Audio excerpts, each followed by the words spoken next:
Joining us right now online is Tiffany Meier. She's the host of China in Focus on NTD, and you can find her also on the Epic Times TV platform, which I have a subscription to. I absolutely love it. It's such great content there.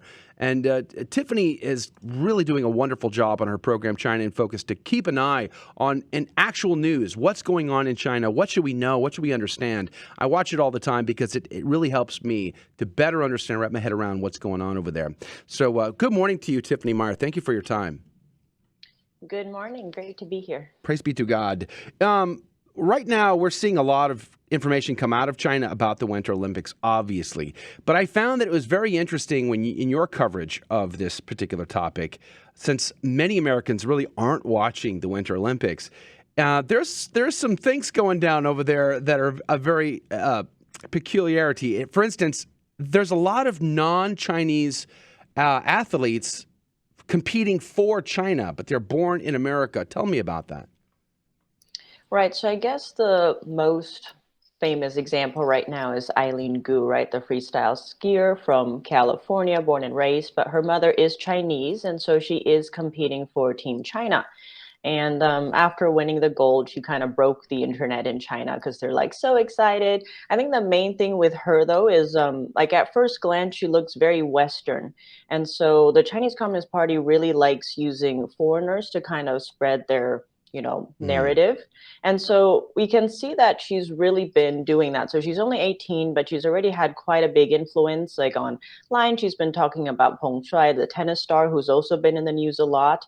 She basically disappeared after she accused a former Communist Party official of sexually assaulting her. And then, the whole Me Too movement really got behind her. But then her post was scrubbed quite soon after she posted it. And then, she had these interviews with the IOC, the International Olympic Committee, saying, oh, it's a misunderstanding. I didn't mean that. And then so Feng Shuai was actually there to watch Eileen Gu win gold. And so Eileen Gu has been commenting on it, being like, no, she's great. I just saw her. She looks really happy. And then she's also been commenting on like the internet censorship. It's kind of funny because someone commented on Eileen Gu's Instagram being like, how come you can use Instagram when basically everyone in China can't, since Instagram and Facebook are banned, right? And so then Eileen Gu was like, well, it's like literally free to download a VPN. Anyone can use it. And so some are saying she's having her like Marie Antoinette moment where Marie Antoinette was like, yikes, let them eat cake. And so it's just kind of interesting that she's been doing that. And so there's also the other one, Zhu Yi, who gave up her American citizenship to compete for China, but she didn't have such a good time. She fell twice in her like debut. And so the Chinese internet has like gone after her and was just like talking about how she fell and everything. And they're just really mean comments. And so Eileen Gu again commented on that, being like, no, 90% of the comments I saw were all really positive, which is kind of interesting. Like, how would she know 90%? Anyway, so those are just some things. So it's like, and she has doesn't she have a financial benefit from her relationship for competing for China? Right. So previously, she's already had some sponsors, but they were all related to her sport. Whereas now, a lot of luxury brands are backing her. So like Tiffany's, Louis Vuitton, Cadillac, and like in China, there's also like Luckin Coffee, which already sold out of their like Eileen Gu endorsed drink. And she's already raking in a lot of money. And then some are already saying she's expected to like break the amount they're expected to win. But then also it's like kind of tricky because like under Chinese law, you can't have dual nationality to compete. American law too. Right. But like especially in China. And so but Eileen Gu has always been avoiding the question about her citizenship. So a lot of people have been saying she's been through the process of getting the Chinese side, but it's like, has she really given up the U.S. side? And that's where it's like really confusing. Several different reports are saying different things. It's just really hard to tell. But the fact that she's not admitting it is also kind of questionable. And so some are thinking that China's given some of these athletes an exception just to try and boost their own team, basically. There was the hockey player too, right? I mean, he was caught in a presser saying, I shouldn't talk about my citizenship status. Right, yeah. So then the hockey team also has a lot of Americans and Canadians competing for Team China. And it seems, I mean, like China doesn't have that much. I mean, as you see in the Olympics, it's all like artificial snow for the most part. So it seems they're sourcing most of their winter sports athletes from elsewhere. But it's also tricky because under Chinese law, you would have to have competed in the previous seasons for China, but these hockey players especially haven't. They've been training in Russia, especially with the whole pandemic. So it's like there's a lot of rule breaking happening in this Olympics for China to like really win. Mm. But I think that goes back to China's whole goal, right? They really want to win every medal. We saw that in 2008, where they really, who knows what was happening there, but they're winning a lot of medals. And a lot of experts are saying that's their whole goal of trying to be number one in the world, not just in the Olympics, because they think that will boost their legitimacy on the world stage, but then Mm. also just in everything, just being number one at whatever cost. We've also seen reports of reporters, journalists, people covering the Winter Olympics being stuck in their hotels, not allowed out. They've got a zero COVID policy. Tell us about that story. Right. So we have seen, so China's whole take, as you mentioned, zero COVID, it's anytime a case pops up, mass testing, lockdowns, all that fun stuff. And so everyone at the Olympics, even in the Olympic Village, has to be tested daily. But there's been a Wow. lot of like kind of discrepancy. So it's like there was a journalist who tested positive, immediately taken off to isolation in an ambulance. Like it Oof. was made the headlines because he was in a whole like hazmat suit and everything. And then, just waiting for the next test result, which then was negative. So then he could come back. But he still had to self isolate for about like 8 days. And he was just really looking forward to that like instant cup of coffee. Yeah, I can But yeah, imagine. so it's like a lot of athletes too. Interestingly enough, I think right around the beginning of the Olympics, about 200 Olympic athletes and personnel, all from out of China, tested positive and so had to self isolate. It was really hard on the athletes because it's like some of them aren't even confirmed. They're just like they spent about 15 minutes close to someone who was supposedly infected. And so they also had to isolate. And so several athletes already gave up and were just like, I can't train this way. There's no way Mm. I'm going to win. So some are suggesting, like, who knows if those tests are even real, and it could just be used as leverage to again help China really win and like have an edge. Because it's also like there's this term called micro impediments, where it's like ways of hindering an athlete. Because it's like in the Olympics, especially, like every second counts. So it's like maybe making sure they don't have a good night's sleep, making sure their hotel is like farther Wow. away from the track, right? So then That's it's like rough. yeah, and it's hard because like these athletes are just trying to like really compete for their country, but they're Mm. put in this situation where we have this diplomatic boycott happening from several countries, right? But athletes are still going, and they're put in this position where, who knows what's really happening to them. Mm. Some advocacy groups, human rights advocacy groups, are really raising the issue because before the Tokyo Olympics just last year, they kind of changed the Olympic rules to added Charter 50 to kind of protect athletes from if they wanted to speak out. Oh, So there was wow. the whole movement, right? Like Black Lives Matter. So it's like if they wanted to take a knee, usually you can't do that because that's seen as political. Right. And so even for Tokyo, they Hold did that that thought, for. Tiffany. Sorry to interrupt, but we have to go to a quick break. We're going to come right back. Tiffany Meier is our guest, host of China in Focus. I want to ask you about the one more question related to the Olympics in particular. I guess two. One would be the COVID testing protocol, the tests kits themselves. I think there's a bit of an issue there with there's certain people making $1 billion in profits off that. We just gave out 100,000 of those same test kits at our Super Bowl last weekend. Why are we putting so much money into the pockets of these powerful people? Number one. Number two is I understand that only miles away from the Winter Olympics was one of these internment camps, and we wondered how much of the media is blacking all that information out. What say you, Tiffany Meier? Right. So these testing kits, as you mentioned, the Super Bowl, I think one of the pre-games you have to get one of those rapid tests. And so iHealth Labs, which provided them, is based in California, but the two co-owners of that are in China. And so basically all of these kits come from China. They say made in China. And so that's kind of caused a problem because it's like the government has bought so many of these, like not just the White House, but also a lot of state governments. And then we see them, in the Super Bowl and stuff. And then on the flip side, in China, right? So there was this basically off the record conversation that's been caught and been like making the rounds on social media that's like caused quite a stir because Mm. basically it was someone who's basically in China's Harvard, and he is supposedly the voice, and he was saying that behind all of this mass testing, which is supposedly, to achieve China's zero COVID policy, is actually, money, because all of whoever owns these companies making a lot of money. And so he was saying that even just one single company that provides these has earned 100 billion US dollars. So Whew. that's about 670 billion yuan, the Chinese Wow. currency, just from mass testing alone, never mind like hospitalizations, all of those things. Yeah. And because of that, basically, it's all the high level officials are behind all of these things, is his whole take. And so the other voice in the recording was saying that health problems have now become political problems. And so that's just a whole thing, too, because it's like, China's whole crackdown is really trying to boost its image because they're like, if we can get rid of COVID with like COVID zero, right? Then it's like we can prove to the world it works.